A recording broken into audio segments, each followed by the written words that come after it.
Fala, pessoal! E aí? Sabadão, soleira, e tamo nós aqui de novo nesse Fala que eu discuto, né? Bom, primeira coisa, obrigado aí pelo carinho. Teve um monte de gente aí que vai morrer de ansiedade, tem gente que já vai infartar antes da hora. O nego deu um minuto de atraso, já estão lá. Pô, tô te esperando. Pô, tá doido, gente, pelo amor de Deus, um minuto. Beleza? Vocês têm que tratar essa ansiedade de vocês aí, hein? Ansiedade é fator de risco para doença coronariana. Eu já falei isso para vocês, beleza? Segunda coisa, agradecer o carinho de todo mundo aí. Semana passada foi braba, né? O pessoal aqui de casa, todo mundo coronou. Minha mãe, meu irmão, meu avô ficou bem ruim, tá começando a recuperar. Oscila muito ainda, assim, períodos bons e ruins. Mas vocês aí também sempre foram carinhosos aí. Obrigado pelo carinho, tá? Vamos lá, regrinha de sempre. Vale perguntar qualquer negócio, só não vale tentar arrumar consulta online. Se tentar arrumar consulta online, eu senti que tá tentando arrumar consulta online, a gente bloqueia. Beleza? Tranquilo? Então vamos embora, pode começar a perguntar. Não tem tema não, cara. Que eu falo que eu discuto, você deve ser seguidor novo. Seguidor novo a gente tem que instruir. É o seguinte, o Fala que eu te escuto é uma sessão que eu faço toda semana, onde vocês têm o direito de perguntar o que vocês quiserem e eu respondo o que eu quiser. Pode ser que eu não queira responder sua pergunta, pode ser que eu queira responder sua pergunta. Então, aí você faz a pergunta, tira na sorte aí, beleza? Bora lá, pode começar aí, quem quiser perguntar já tá valendo, hein? Vamos ver se tem alguma coisa aqui. Aí, qual a relação entre estatina e intestino? Sentir prisão de ventre com uso. Uai, estatina é um remédio, né? Como qualquer remédio, ele pode ter alguns efeitos colaterais que são extremamente individualizados, né? Então, para você, o efeito colateral que deu foi prisão de ventre. Não é um efeito colateral comum, tá? Não correlaciono isso na minha prática clínica com frequência, não vejo com frequência, mas aconteceu contigo, né? Tem que ver se você precisa usar ou não. Adriane é paciente, Adriane. Tem que deixar isso aqui para quem não é paciente, pô. Mas vamos lá. Doutor, curiosidade. Quais critérios para decidir entre colocar stent ou fazer uma cirurgia? Pô, boa pergunta, tá? Meu time perguntou isso daí. Meu avô pegou o coronavírus, só para vocês saberem, numa dessa de colocar stent, né? Ele já é coronariopata, em 2017 ele teve o primeiro infarto e agora, no meados agora de 2020, ele teve uma angina e aí a gente foi fazer um cateterismo e aí ficou a dúvida exatamente essa. Vale a pena fazer cirurgia? Vamos botar um stent? O que a gente faz? Então, basicamente, Adriano, é o seguinte. Se o paciente for diabético e tiver múltiplas lesões, então assim, várias lesões coronarianas, acima de 3 principalmente, ele é candidato à cirurgia de peito aberto. Se ele for um paciente que não é diabético, mas se ele tem uma lesão de tronco é a artéria principal que sai ali na coronária esquerda e que vai depois ir soltando os ramos para poder virar outras artérias. Então o tronco seria assim o cano principal, tá? Se esse cano principal tiver um entupimento distal, ou seja, já perto da bifurcação, também é uma indicação bem precisa de cirurgia cardíaca.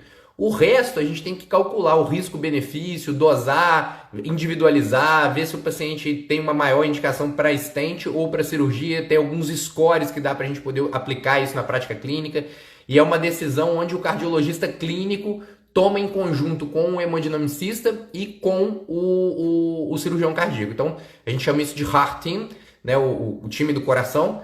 E esse heart team é o que vai poder definir se é uma melhor estratégia ir para uma cirurgia cardíaca ou fazer uma angioplastia, beleza?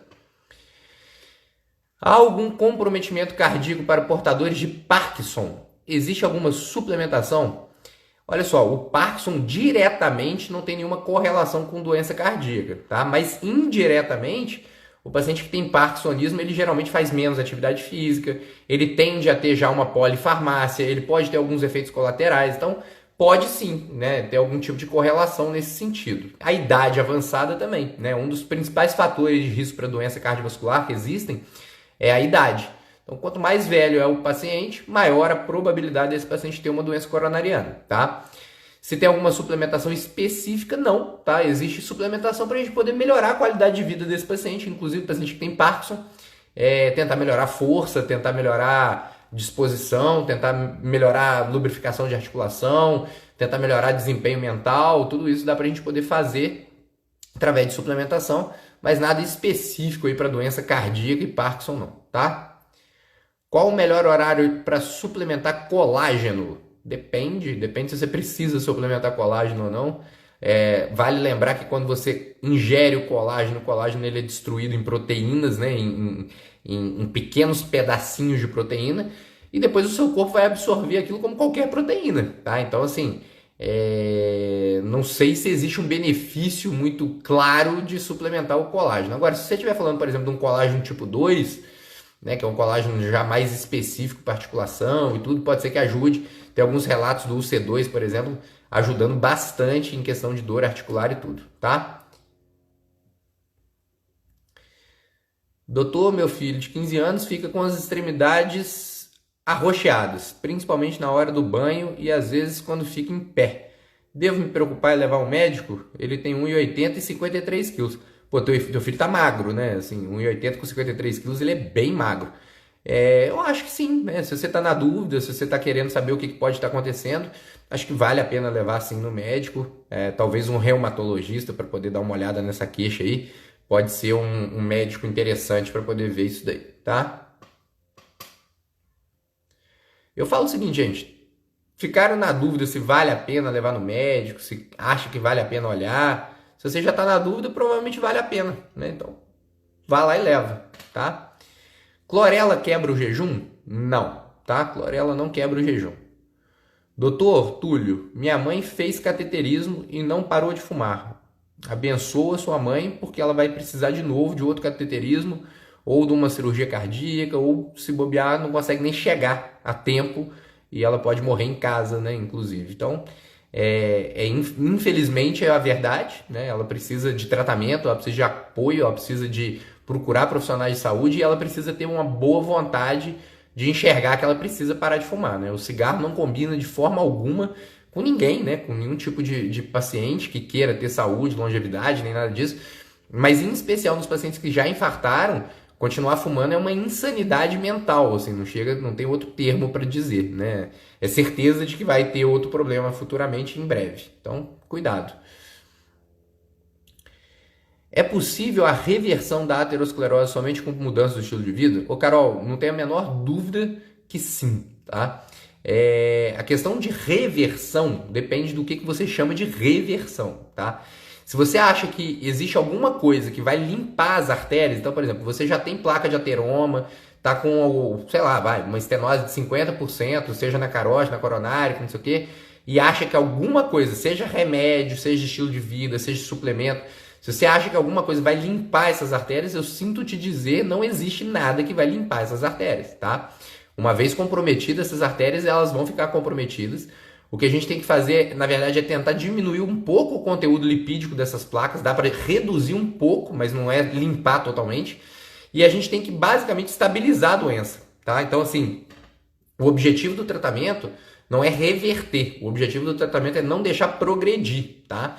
E essa não deixar progredir, se você chama isso de reversão do processo, não tem a menor dúvida que sim, é viável e é o que a gente faz no dia a dia. Na minha prática clínica é justamente isso, é lutar o dia a dia contra pacientes que têm aterosclerose para a gente poder estabilizar essa doença, não deixar ela progredir, não deixar ela instabilizar, não deixar com que isso ocorra um infarto, um AVC, enfim. E aí a mudança do estilo de vida é o primeiro passo, na verdade, ele é fundamental. Nada vai funcionar sem essa mudança do estilo de vida. Então as pessoas precisam entender que não existe milagre, não existe fórmula mágica, não existe remédio, estatina não faz isso, aspirina não faz isso, suplemento nenhum faz isso, se a pessoa não quiser. Por isso essa última pergunta, por exemplo, do cigarro, né? A pessoa que continua fumando, por mais que ela tome estatina, por mais que ela tome aspirina, por mais que ela faça uma suplementação voltada por mim, assim, individualizada, bonitinho, continua fumando, nada vai impedir daquilo ali piorar, sabe? Então, assim, não dá para brincar com o estilo de vida. O estilo de vida é fundamental para que qualquer coisa daqui para frente funcione, beleza? Vamos lá. Deixa eu ver aqui mais o que tem. O que faz aumentar a frequência de extrasístole? Boa pergunta. Olha só, a extrasístole, ela tende a aumentar em situações de estresse. Então, por exemplo, a pessoa está muito estressada, está numa fase que ela não está dormindo bem. Eu, por exemplo, tô há 2 semanas sem conseguir dormir direito, sabe? Tô até com olheira, ó. Pernilongo aqui em casa, mais o meu vô, que me deixou bem preocupado. Enfim, uma série de problemas e que acaba afetando a gente, né, na parte do sono. Mas eu não tenho extrasístole, pelo menos eu não sinto, tá? Eu até devo ter, mas não sinto. Mas quem tem extrasístole, o estresse pode aumentar, a privação de sono pode aumentar, a ansiedade pode aumentar, o consumo excessivo de café em algumas pessoas, não é em todo mundo, pode aumentar, não tem a menor dúvida disso, a quantidade de extrasístole. Bebida alcoólica pode aumentar a quantidade de extrasístole. Então são uma série de gatilhos, na verdade, que podem aumentar a extrasístole, a frequência de extrassistolia, né? E como diminuir, né? Que deve ser a próxima pergunta, né? Se você perguntou como aumentar, você vai querer saber como diminuir. Para diminuir, obviamente, tudo isso que a gente conversou, né? Então, dormir melhor, tentar evitar o estresse, se afastar de fonte de estresse. Se você é hiperrespondedor ao café, consumir menos café. Fazer atividade física regular também ajuda muito. Suplementar magnésio ajuda muito. Suplementar berberine ajuda muito. Então tem algumas coisas que podem ajudar a reduzir a extrasístole aí, tá? Flutter atrial é uma emergência? Depende, Fabrício. Então assim, ó, isso aí é uma pergunta bacana. Toda taquiarritmia, ela é uma emergência se o paciente estiver instável. O que significa isso? O paciente ele pode ter, por exemplo, uma taquicardia paroxística supraventricular, ele pode ter um flutter atrial, ele pode ter uma fibrilação atrial com alta resposta, ele pode ter uma taquicardia ventricular não sustentada ou sustentada. E se ele tiver sintoma associado, então, por exemplo, começou a ter muita falta de ar, é um sintoma importante. Começou a ficar com a pressão muito baixa durante a crise, é um sintoma importante, que é o choque. Começou a ter dor no peito, é um sintoma importante. Teve rebaixamento de nível de consciência, sonolência, desmaio, é um outro sintoma importante. Então, se ele estiver instável com algum desses sintomas, é sim uma emergência. E aí ele tem que ir no pronto-socorro para fazer um procedimento que a gente chama de cardioversão elétrica. Essa cardioversão pode ser, a cardioversão pode ser elétrica ou pode ser química, né? No caso de emergência, né, o paciente que está sentindo as coisas, aí essa cardioversão é elétrica. Então ele vai chegar no pronto-socorro, vai ser sedado, vai tomar um choque e vai reverter essa arritmia, tá? Vamos lá. Doutor, fala um pouco sobre prolapso da válvula mitral. Já falei muito, tem um post inclusive sobre isso, mas vamos lá. Prolapso da válvula mitral é o seguinte, gente, só para vocês entenderem. A válvula mitral é uma válvula que fica no ventrículo esquerdo, então do lado esquerdo do nosso coração, e ela separa o átrio esquerdo do ventrículo esquerdo. Ou seja, quando o sangue vem do pulmão, ela tem que abrir para o sangue entrar dentro do ventrículo, que é o coração, propriamente dito, e ela fecha para quando o coração bater, o sangue não voltar para o pulmão. Então, direcionar esse sangue para o corpo. Então, a válvula mitral, ela abre, o sangue passa, fecha para ele não voltar, tá? Quando a pessoa tem o prolapso, funciona do mesmo jeito, abre e fecha do mesmo jeito. Só que quando o coração bate, a hora que ela está fechadinha, ela faz isso aqui, ó. Pum! Ela sobe. Esse movimento de subida é o prolapso, tá? Nada mais, nada menos do que isso. Traz algum sintoma, traz alguma repercussão? Na maioria dos casos, não, tá? Só tem que acompanhar, porque imagina a vida inteira o coração fazendo pup, pup, pup, pup, cada batida, uma subida nessa válvula. Com o passar dos anos, esse mecanismo pode ficando cada vez mais frouxo e começar a voltar um pouco de sangue para o pulmão, que a gente chama de insuficiência mitral, por degeneração mixomatosa. E aí sim, essa degeneração mixomatosa e essa insuficiência mitral tem que ser acompanhada, porque ela pode inclusive virar uma insuficiência mitral cirúrgica. Beleza? Quem é portador de marca-passo deve usar simvastatina? Não tem absolutamente nada a ver, tá? Marca-passo com estatina não tem a ver o cu com as calças. É a mesma coisa que você perguntar assim, ó, quem tem o tênis branco, ele pode pentear o cabelo? Sabe? Não tem nada a ver. Então, não tem nada a ver, tá? Marca-passo com estatina não tem nada a ver. Você é cirurgião também? Não, tá? Olha só, quando a gente faz a faculdade de medicina, logo no final dela, a gente define se a gente quer fazer a área cirúrgica ou se a gente quer fazer uma área clínica, tá? eu fiz clínica médica, né? E aí dentro da clínica médica a gente faz uma subespecialização depois. Então é assim, ó, 6 anos de formado para poder formar em medicina, tá? Então fez 6 anos de faculdade, formou em medicina.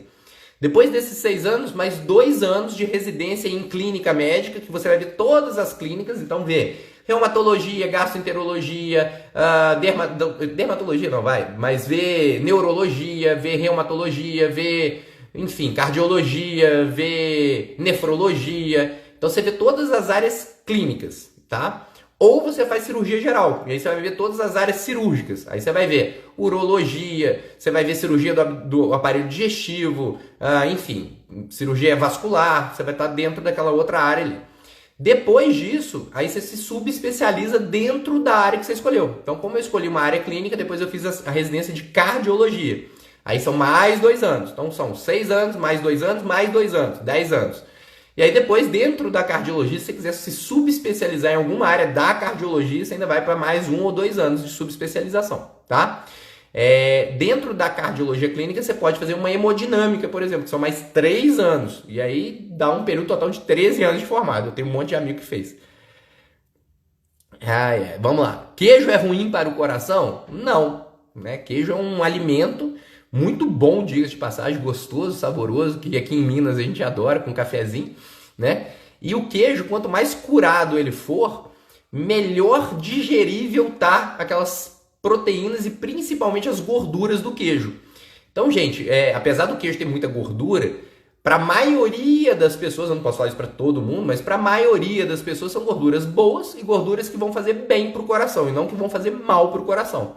Agora, se você trocar o queijo, por exemplo, por margarina, aí você está consumindo uma gordura ruim e aí, independente se você é uma pessoa ou outra, vai estar fazendo mal para o seu coração de qualquer jeito. Então, a gordura que você tem que se preocupar são as gorduras industrializadas, tá? Meu marido em tratamento com você e apresentando algumas alterações de temperatura, hiperemia, região dorsal, pé direito. Fizemos exames de artrite, gotose e nada detectado. Pode ter relação com estatina? Não, a princípio não, nunca vi, tá? Febre, hiperemia relacionado com estatina. Depois você entra em contato comigo no WhatsApp, você tem meu telefone, todos os meus pacientes têm meu telefone, me questiona lá, manda umas fotos, eu dou uma olhada e a gente conversa, tá bom? Meu filho de 15 anos, de novo. Hipertenso, pode fazer uso de whey protein, creatina e BCAA? Excelente pergunta, Jussiara. Vamos lá. Olha só, criou-se um mito, né, de que whey protein, creatina, BCAA fazem mal para o rim, né? Tem muita gente que fica preocupada com isso. Não faz mal para o rim, tá? Isso aí tem várias meta-análises comprovando isso. Dá pra gente ter uma dieta hiperproteica mesmo em paciente que tem doença renal, tá? No caso do paciente hipertenso, não faz mal absolutamente nenhum. Vou te falar que ainda é pelo contrário, tá? Tem alguns estudos com creatina mostrando redução da pressão arterial e alguns estudos com whey também demonstrando melhora da pressão arterial. Obviamente, o Ciara, que não precisa de tomar whey, creatina e BCAA se ele tiver uma alimentação adequada, um planejamento com um nutricionista. Quem vai poder avaliar se precisa ou não precisa tomar isso é o próprio nutricionista, né? Então, assim, o nutricionista ele vai avaliar como que está a ingestão proteica desse paciente, se é um paciente que vale a pena usar creatina ou BCAA, se não vale, se precisa suplementar com whey. Mas não tem nenhuma contraindicação do ponto de vista cardiológico um paciente hipertenso fazer uso desses suplementos, tá? O meu pai fez angioplastia, não quis operar pela idade avançada. Depois colocou marca-passo, além de ter colocado válvula para reter a hidrocefalite, está com 89 anos e está bem. Que bom, fico muito feliz dele estar bem. Parabéns. Boa tarde. Placa de gordura de 30%. Tem outro tratamento fora a estatina? Ô, Ivana, com certeza absoluta tem, né? Na verdade mesmo, nem indicação de estatina teria, tá? A não ser que o paciente tenha outras comorbidades. Aí é o seguinte, gente, só para vocês entenderem. A indicação de estatina para paciente para prevenção secundária, ou seja, que já tem a doença, é ele já ter tido um evento, então ele já ter tido um infarto, já ter tido um AVC, é ele já ter tido uma cirurgia de revascularização, já ter colocado um stent, é ele já ter alguma lesão superior a 50%, então uma placa moderada a grave, aí sim esses pacientes têm indicação de usar estatina. Placas discretas não é indicação definitiva para usar estatina. Mas é um critério a mais de risco para a gente poder calcular se vale a pena ou não usar estatina nesse cenário. Então, nem todo mundo que tem placas menores que 50% obrigatoriamente precisam usar estatina, tá? Outra questão, existe sim uma série de suplementos que podem auxiliar a brecar esse processo, a frear esse processo, a reduzir a carga lipêmica das placas, a reduzir a estenose das placas. O próprio mudança de estilo de vida, alimentação saudável, junto com essa suplementação, pode ser suficiente num determinado paciente que nem precisa de usar estatina, tá? Mas eu não posso te dizer se ele tem que usar ou não tem que usar só com esse dado e sem conhecer o paciente, beleza? Por favor, fale um pouquinho sobre o exame de homocisteína. Beleza, Fátima, vamos lá. A homocisteína, gente, é o seguinte, ele é um marcador de risco cardiovascular, tá? Tem alguns estudos comprovando que quem tem homocisteína elevada, principalmente acima de 13, tá? Mas acima de 10 já aumenta o risco, que ele tem um risco de evento cardiovascular importante, tá? Então, o paciente que tem homocisteína aumentada aumenta o risco cardiovascular, tá? Basicamente, pelo mecanismo de aumento do risco de formação de trombo, tá? Então, quem tem um aumento de homocisteína tem uma trombofilia adquirida, tem um maior risco de formação de trombo. E esse maior risco de formação de trombo pode predispor a ter um infarto, a ter um AVC, então ter algum problema relacionado a isso. Como reduzir a homocisteína, né? Claro que vocês vão perguntar isso.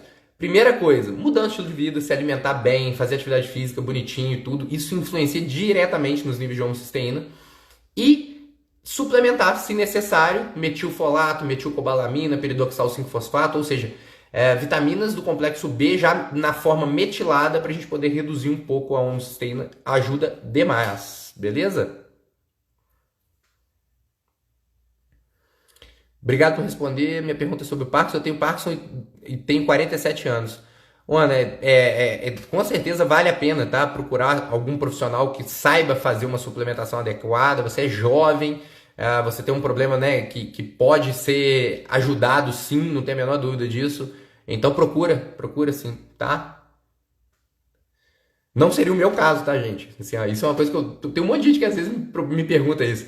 Pô, Túlio, você trata Parkinson, você faz suplemento, por exemplo, para Alzheimer, você faz... Cara, não, eu sou cardiologista. Então, assim, as minhas consultas, elas são voltadas para tratamento de doença cardiovascular ou para prevenção de doença cardiovascular, que é a principal causa de mortalidade no Brasil e no mundo. Então, a minha especialidade é essa. Óbvio que durante a consulta eu ajudo numa série de outras coisas que eu posso ajudar. Mas, por exemplo, se eu pegasse um caso desse, de Parkinson precoce, você pode ter certeza que eu indicaria um neurologista, né, principalmente se tiver uma linha mais integrativa funcional, para poder fazer esse acompanhamento, ou um próprio médico que entenda sobre isso. O Dr. Vitor Sorrentino é um cara que sabe absurdamente sobre Parkinson, Alzheimer, essas coisas, e eu indicaria ele com certeza para poder fazer o segmento desse paciente, beleza?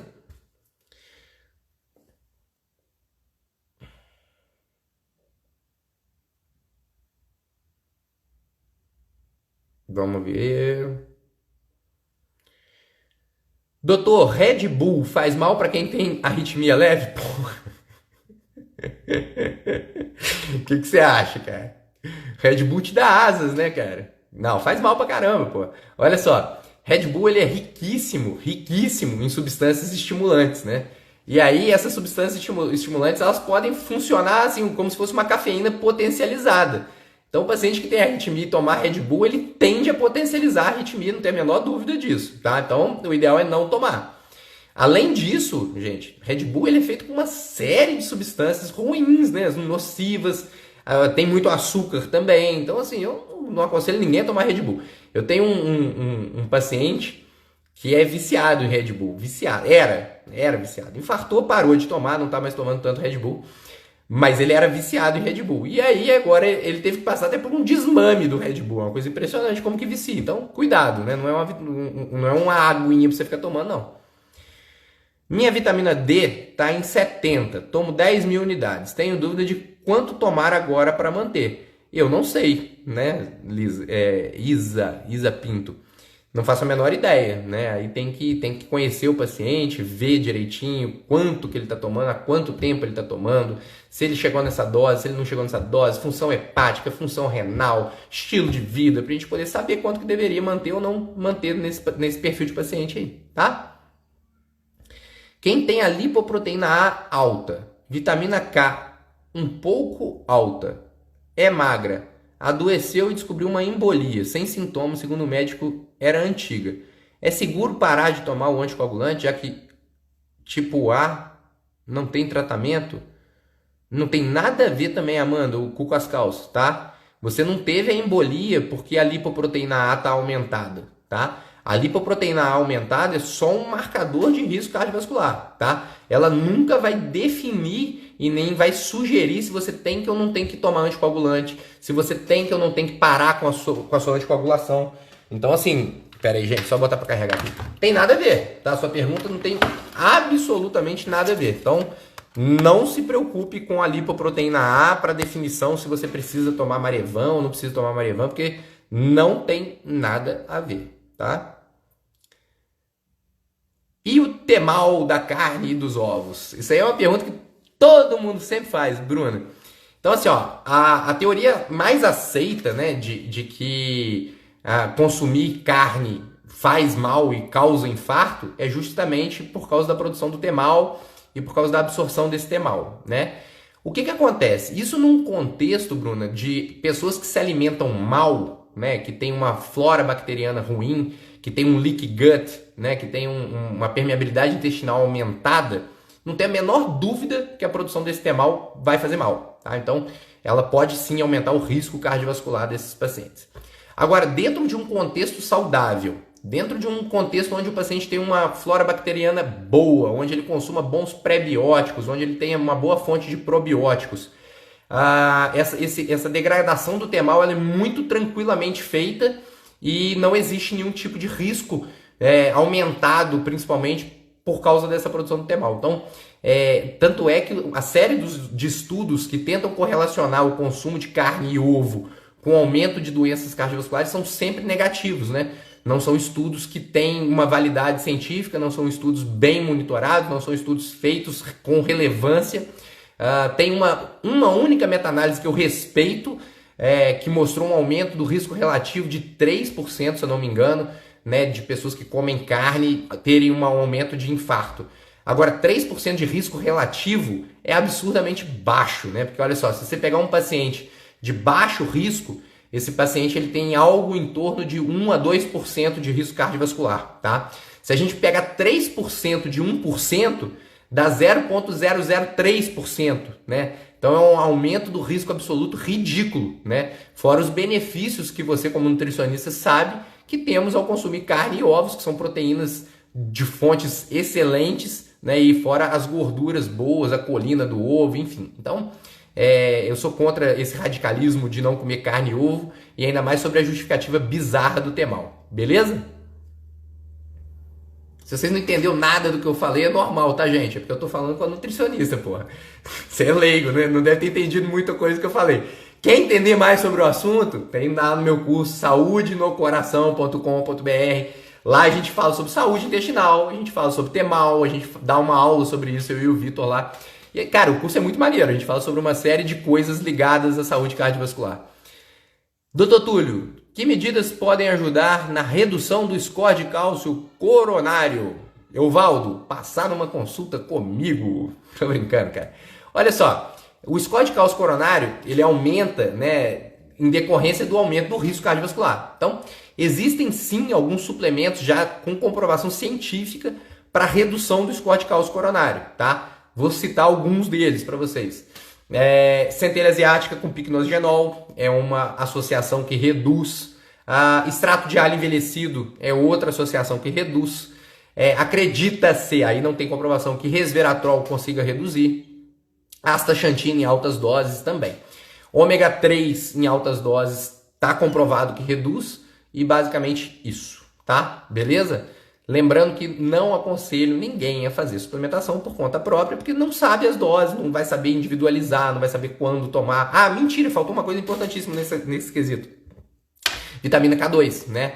a MK7. A menaquinona 7, ela tem um potencial absurdo de reversão de score de cálcio coronário, tá? Mas também em doses adequadas. Não é tomar 65 microgramas igual o pessoal toma para prevenção que vai ajudar nesse cenário. Vamos lá.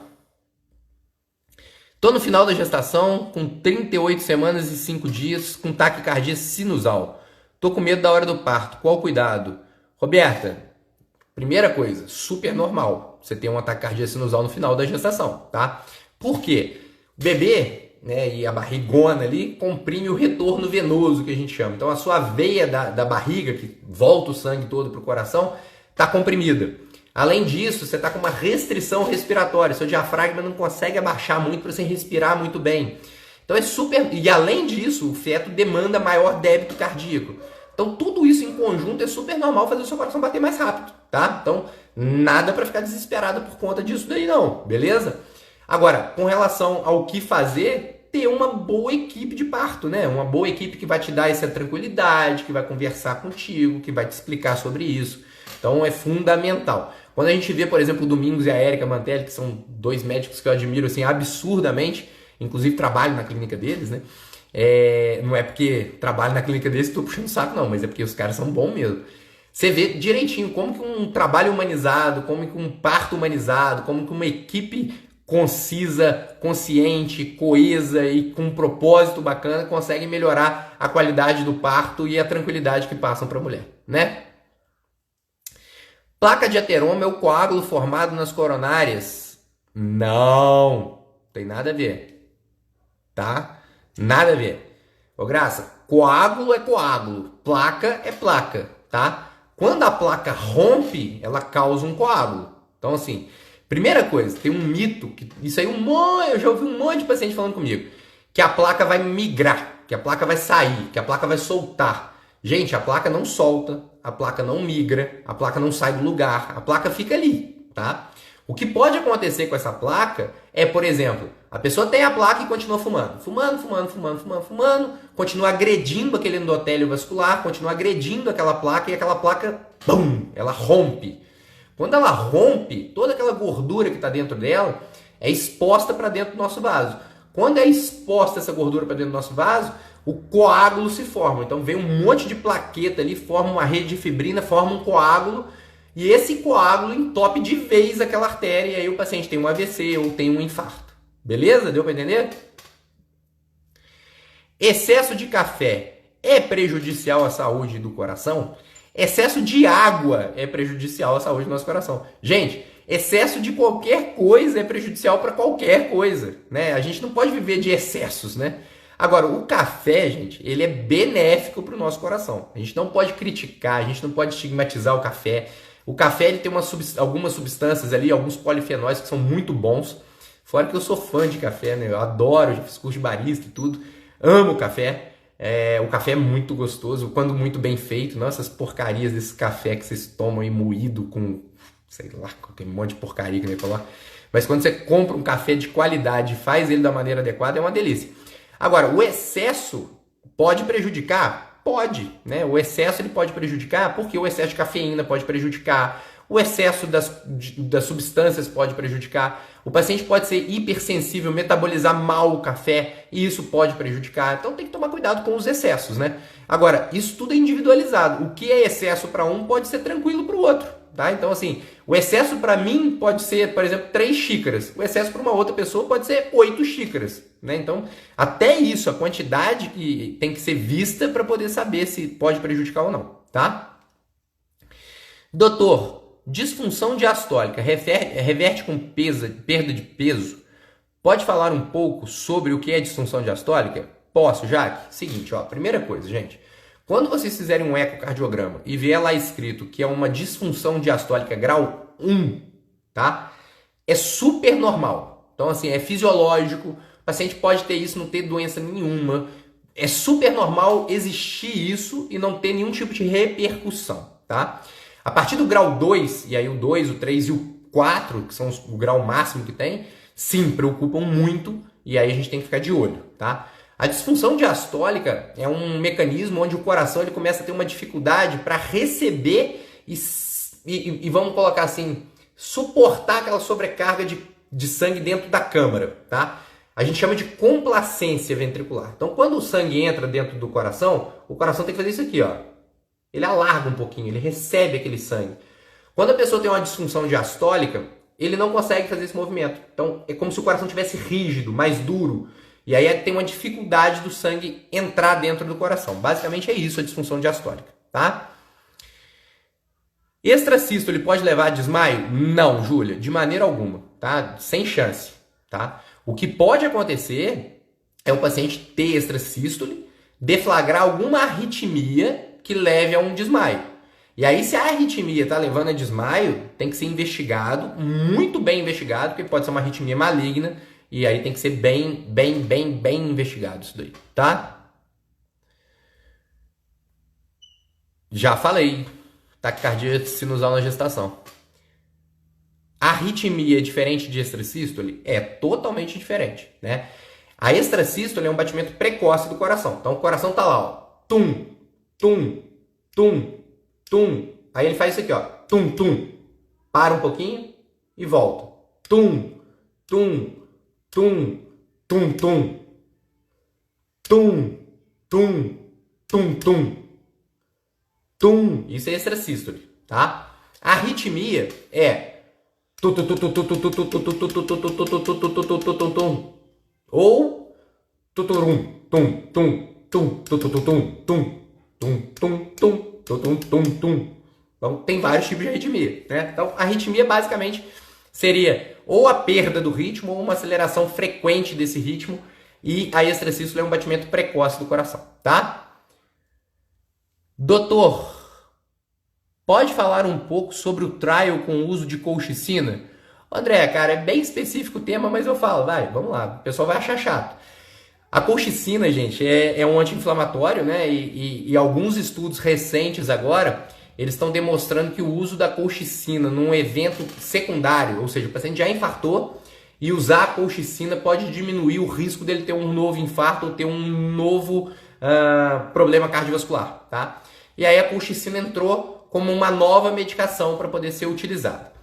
Eu utilizo isso na prática clínica? Não, tá, André? Por quê?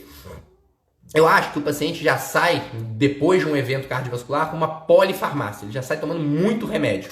E aí, você começa a associar cada vez mais remédio, mais remédio, mais remédio. E a gente, se for seguir o guideline bem à risca, o paciente hoje em dia sairia um pós-infarto já com 7 tipos de medicação diferente. Então, a gente tem que tomar muito cuidado com, primeiro, se vale a pena a gente entrar, se não vale a pena a gente entrar, qual o benefício clínico disso, se esse benefício realmente supera os riscos, se vale a pena naquele determinado paciente ou não. Então tem que ser bem investigado e bem avaliado essa questão aí, não só da colchicina, como outras medicações aí que têm chegado no mercado, tá? CPK de 3.845 em criança de 9 anos em repouso, tem que procurar um cardiologista? Não um cardiologista, tem que procurar... A CPK, gente, é um marcador de lesão muscular, não de lesão cardíaca, tá? A CPK-MB ou a CK-MB é um marcador de necrose cardíaca. A CPK é um marcador de necrose muscular. Então, esse seu filho, ele está tendo uma lesão muscular. E aí o ideal é procurar um reumatologista que possa poder avaliar essa questão de por que está com essa CPK tão aumentada assim, tá? Comenta um pouquinho sobre o bloqueio do ramo esquerdo. Comento, tá? Então é o seguinte... O bloqueio do ramo esquerdo, o coração da gente, só para vocês entenderem, ele tem um feixe que leva a informação do batimento nervoso lá de cima do coração até lá na ponta do coração, tá? Então é um feixe que sai lá de cima, ele fala assim, ó, vamos bater? Aí esse feixe nervoso leva essa informação até lá na ponta e fala assim, pô, vamos bater, bateu. Claro que isso é em milissegundos, né? Então ele dá a informação e o feixe conduz. Quando esse feixe chega no ventrículo, ele bifurca em ramo direito e ramo esquerdo, tá? E aí tem algumas pessoas que têm o bloqueio do ramo direito e tem outras pessoas que têm o bloqueio do ramo esquerdo, né? E tem pessoas que têm um bloqueio total, que é o bloqueio atrioventricular. O que acontece?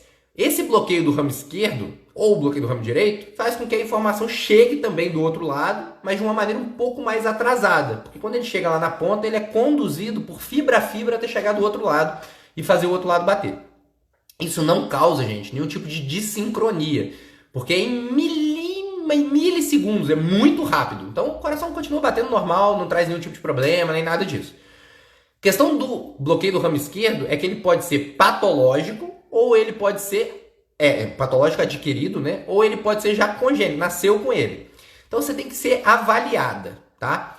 Pode ser um bloqueio do ramo esquerdo totalmente benigno, que não tem nada, que a gente fique tranquilo, mas pode ser um bloqueio do ramo esquerdo adquirido, secundário, por exemplo, a um evento isquêmico.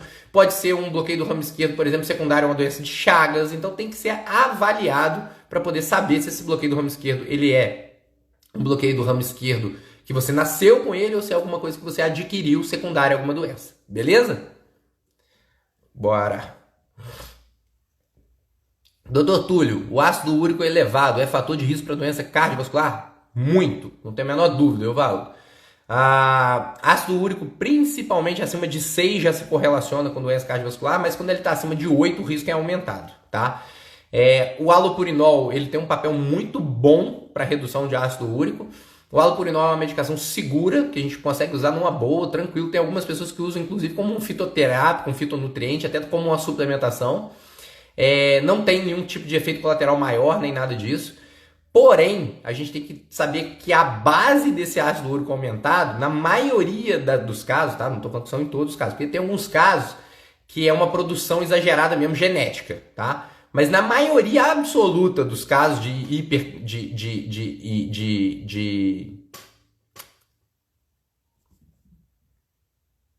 Ué, voltei, hein? Tá errado isso aqui, né? Quase que eu caí.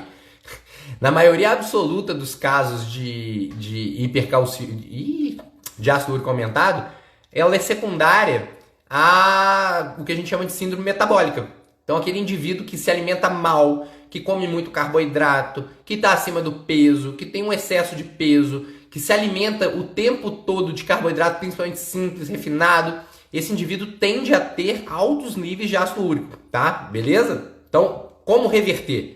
Low carb, né? A gente tendo uma boa adesão a um estilo de vida alimentar onde a gente consuma menos carboidratos, onde a gente consiga fazer mais atividade física, onde a gente perca peso e onde a gente saia desse ciclo vicioso que seria a síndrome metabólica. Beleza? Falta de magnésio ou vitamina D baixa pode dar dor de cabeça constante? Não sei, mas é fácil de saber. Toma vitamina D, toma magnésio, se melhorar, era isso. Beleza? O exame do dedímero 914 e homocisteína de 24. Tá alto, né? Bem alto, né? Você tem um alto risco de formação de trombo aí. Tem que tratar, tem que olhar, tem que procurar. Procura talvez um hematologista para ele dar uma olhada nisso daí, tá? O picnogenol é bom remédio para quem já é hipertenso? Não, tá? Porque ele não é um remédio. Gente, picnogenol não é remédio. Picnogenol é suplemento, tá? Ele é o Pinospinaster, né? Então, assim, ele é muito bom sim para quem é hipertenso, ajuda a reduzir pressão arterial e é uma das suplementações que eu mais uso na minha prática clínica, tá? Dr. Túlio, há alguma relação entre homocisteína alta e ferritina baixa? Não sei, acho que não. Porque geralmente o que causa uma homocisteína alta e uma ferritina alta junto são maus hábitos alimentares, né? Então tende os dois a subirem juntos. Não vejo um motivo para ter uma homocisteína alta com uma ferritina baixa assim logo de cara não, tá?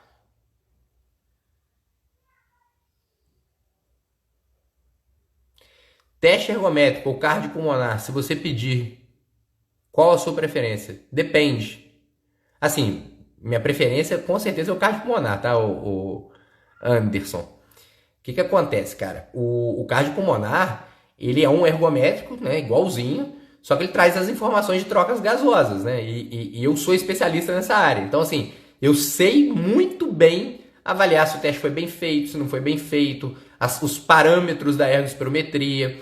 E eu sei avaliar aquilo ali e trazer aquilo ali para a minha prática clínica da melhor maneira possível.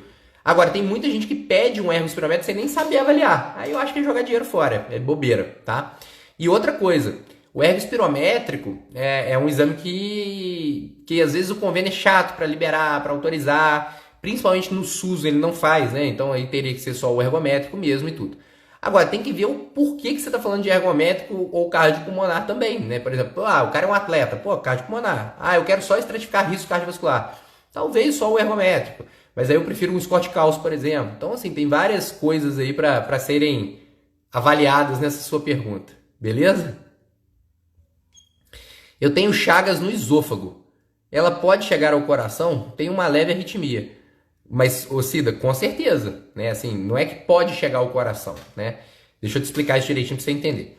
A doença de Chagas, né? A doença causada pelo Trypanosoma cruzi, que é um parasita que vem do barbeiro, ela pode causar uma doença que pode não pegar o coração, então pode pegar só o esôfago, ou pode pegar só o cólon, causar um mega esôfago ou um mega cólon.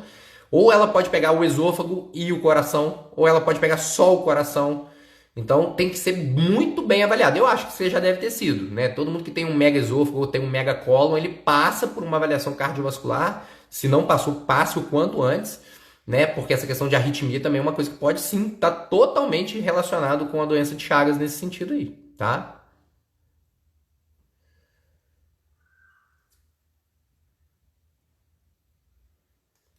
Tremores no peito esquerdo, pode ser problema no coração? Ô Eric, não sei o que você chama de tremores. Se tremores for sensação de palpitação, pode, você tem que procurar um cardiologista. Ô, gente, eu falo isso o tempo todo. Se vocês estão na dúvida se aquilo ali pode ser alguma coisa ou não pode ser alguma coisa, se aquilo ali pode estar relacionado, pode não estar relacionado, se aquilo ali é ou não é, se aquilo ali pode me fazer mal ou não pode, a primeira coisa que vocês têm que fazer é procurar um profissional de saúde, né? Procurar um cardiologista, conversar com o cardiologista, explicar seu anseio, por que você está preocupado com aquilo, o cardiologista valorizar essa queixa sua, correr atrás do prejuízo, procurar saber o que está acontecendo, para aí sim, no final disso tudo, você ficar tranquilo, né? E ver se era alguma coisa mesmo ou não. Na pior das hipóteses, gente, você pagou uma consulta, ou passou por uma consulta, ou só usou o plano de saúde, para passar numa consulta e tirar uma dúvida sua, né? Que não dá pra gente tirar, por exemplo, no Instagram, né? Eu não consigo saber, por exemplo, eu tô em tremor do lado esquerdo do coração. Pode ser algum problema no coração? Cara, eu vou ter que te fazer assim, pelo menos umas 10 perguntas, 20 perguntas, para saber direitinho o que você tá sentindo, que horas que você sente, se tem correlação com alguma coisa, se não tem correlação com alguma coisa. Então, assim, não dá para saber, mas na dúvida procura um profissional, tá? O meu triglicérides é sempre alto nos exames, mas não compro biscoito processado. É genético? Ô Flávio, não é só biscoito processado que aumenta o triglicérides, né? Qualquer carboidrato aumenta triglicérides. Quer ver? Você pode ser uma pessoa que não come biscoito e pode ter triglicérides alto. Exemplo. Flávio acorda de manhã, toma um copo de leite com Toddy, bastante Toddy, e tem gente que põe até um pouquinho de açúcar, né? Porque o Toddy não é muito doce, aí põe um pouquinho de açúcar junto ali, mistura aquilo ali, depois ela, né, junto com isso, come 2 pãezinhos franceses ou 4 fatias de pão de forma, né, com manteiga ali, tudo bonitinho, porque ela não gosta de margarina faz mal, ela sabe, né? Come aquilo ali, beleza, passou o cafezinho da manhã dela. Só que aí, era só carboidrato, né? Ela vai ficar com fome rápido. Aí no meio da manhã, bateu a fome, ela comeu 3 bananas, né? Porque assim, ela é saudável, ela quer comer fruta. Então ela comeu 3 bananas, tá? Chegou na hora do almoço, aquele café não me sustentou, né? Então eu tô com fome. Aí, o que ela faz? Ela prepara um pratinho, né, de arroz, bastante arroz, né? Porque arroz e feijão é a comida do brasileiro. Bastante arroz e feijão, faz uma farofinha, porque farofinha tem que ter, né? Farofinha é bom. Uma batatinha assada, uma batatinha frita na air fryer, porque ela é saudável e não quer fritar isso daí, né? Então, uma batatinha assada, bonitinha. E aí, sobrou um pouquinho do macarrão de ontem, botei um pouquinho de macarrão no prato junto e peguei um filé, né, de frango, porque sem pele, porque eu tô preocupado com a gordura do frango, então comi aquilo ali, me saciei. Obviamente que, por ser saudável, eu tomei junto um copo de suco de uva integral, né? O suco de uva integral não tem açúcar, não tem adição de açúcar, né? Então, bastante suco de uva ali, eu nem diluo, ela nem diluiu na água. Ela botou ele puro mesmo, porque puro faz mais bem pro coração, porque tem resveratrol. E aí, ela sabe disso, tomou aquele suco delicioso de uva integral. De tarde, ninguém é de ferro, né? Ela tava com fome, gente. Mas como ela não come bolachinhas ultraprocessadas, ela resolveu comer uma torrada, né? Uma torradinha com ricota. Ricota, porque ela é saudável. Pegou mais um pouquinho de suco, porque ela gosta de suco, o suco tava gostoso. Tomou mais um golinho daquele suco de uva integral. Ou ela fez um suco natural, de laranja. Ela espremeu ali 6 laranjas naquele momento, fez um copo de suco natural, feito na hora com laranjas, tomou ele junto com suas torradas com ricota. Né? Um lanche da tarde altamente bem feito, saudável. Né? De noite, ela tem uma consciência alimentar muito grande, muito grande. E aí, ela sabe que ela não pode comer tanto carboidrato assim. E aí ela começa a não repetir o almoço na janta. E aí na janta, sabe o que ela fez? Pegou e fez um sanduíche natural. Sanduichinho natural. Mais 3 fatias de pão de forma, franguinho, peito de frango desfiado, ou uma carninha moída. Comeu aquilo ali com suco, gente. Suquinho, natural. Não era do mercado nem nada. Então, ela é uma pessoa saudável e tem o triglicérides muito alto. Ela não come biscoito processado. E ela não sabe por que ela tem o triglicérides tão alto. Aí se alguém puder ajudar ela, eu agradeço, tá bom? Muito obrigado. Esse aí foi a nossa encenação de uma pessoa super saudável que tem um triglicérides muito alto, mas não sabe o porquê que o triglicérides é alto, visto que não come biscoito processado, né? Beleza? Vambora.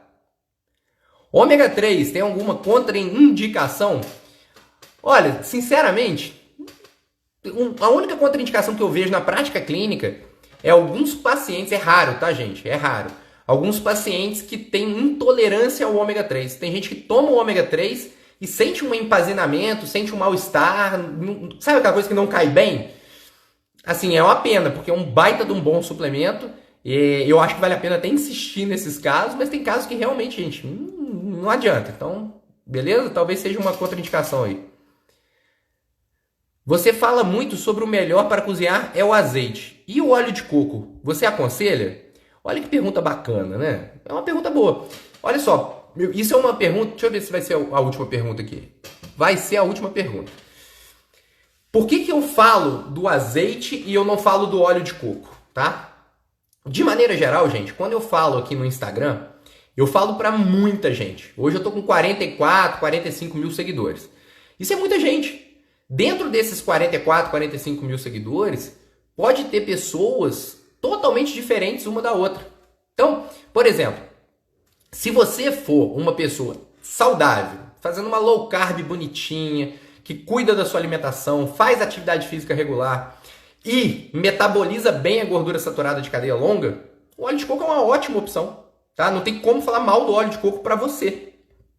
Porém, no meio dessas 45 mil pessoas, eu tenho certeza absoluta que se eu falar que o óleo de coco é bom, vai ter gente que come biscoitinho, pãozinho, ou faz essa última refeição que a gente conversou e que vai começar a querer cozinhar com óleo de coco, vai começar a querer beber Bulletproof Coffee, meter óleo de coco dentro do café para tomar. E aí vai fazer um mal danado. Ou uma outra pessoa que pode fazer tudo bonitinho, pode estar fazendo tudo certinho, mas ela tem um polimorfismo, que é o meu caso, tá? Que tem um polimorfismo que não metaboliza bem gordura saturada de cadeia longa. E onde o óleo de coco é uma gordura saturada de cadeia longa e faz mal para mim. Então, para minha individualidade, o óleo de coco é ruim. Vocês nunca me viram cozinhando com óleo de coco, vocês nunca me viram usando óleo de coco, porque eu sei que para minha individualidade ele é ruim. Então, eu não posso falar bem do óleo de coco e colocar ele como um bom óleo para cozinhar, sendo que eu falo para muita gente. Entendeu? Então, esse é a principal explicação para isso tudo aí. O azeite, por outro lado, ele é universal. Qualquer pessoa que cozinhar com azeite, qualquer pessoa que utilizar o azeite, está fazendo bem. Não tem a menor dúvida disso. Não existe uma pessoa que vai utilizar mal a gordura do azeite. Não tem como, tá? Não existe uma pessoa, por exemplo, que vai fritar uma batata frita no azeite. Por quê? Porque o ponto de fumaça do azeite é muito alto, mas se você for fazer fritura em imersão, você está estragando o azeite. Mas ninguém vai fazer isso. Quem que é louco de usar 1 litro de azeite para fritar batata frita? Ninguém. Então, assim, a gente pode ficar tranquilo para falar bem do azeite, tá? Para a população geral. Então, na minha opinião, sem dúvida nenhuma, o melhor óleo para cozinhar é o azeite. Ponto final, tá? E aí, se a pessoa, por exemplo, tiver dentro daquela condição de ser saudável e metabolizar bem a gordura saturada, eu prefiro a manteiga ou a banha de porco do que o óleo de coco. Por quê? Porque o óleo de coco, gente, ele ainda tem uma quantidade ali no meio de gorduras que podem ser oxidadas, pior do que a banha de porco. Então eu ainda prefiro a banha de porco. Então, dentro dessas condições, eu ainda preferiria a banha de porco. Mas o óleo de coco não é uma má opção. Não é uma má opção, tá? Tem gente que adora passar ele no cabelo, na cara, né, na bunda de neném, na vagina. Fiquei sabendo, a doutora Érica Mantelli falou que dá pra passar na vagina também. Então, assim, tem muita coisa que dá pra fazer com óleo de coco. A gente não precisa de comer o óleo de coco. Beleza? Gente, esse foi o nosso Fala que eu Discuto número 12. Obrigado por todo mundo que participou. Eu espero que a pessoa que eu falei ali dos carboidratos não se sinta mal, tá? Foi uma brincadeira. Eu aposto que você não deve comer tão mal assim. Mas é bom para dar o exemplo, né, para as pessoas aqui. Beleza? Brigadão. Semana foi ótima. Eu atendi muita gente online. Muita gente online.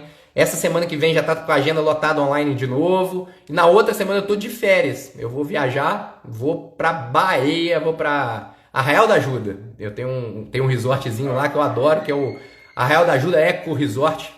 Então vou eu e minha família inteira descansar. Então semana que vem ainda tem o Fala que eu Discuto número 13, que é o do Zagalo. Na outra semana não tem, que eu vou estar viajando. E vocês vão me ver sumir da rede social. Então não briga que não tá tendo post, não para de me seguir. 15 diazinhos só pra desestressar, beleza? Depois eu volto com tudo. Um abração pra todo mundo. Até a próxima.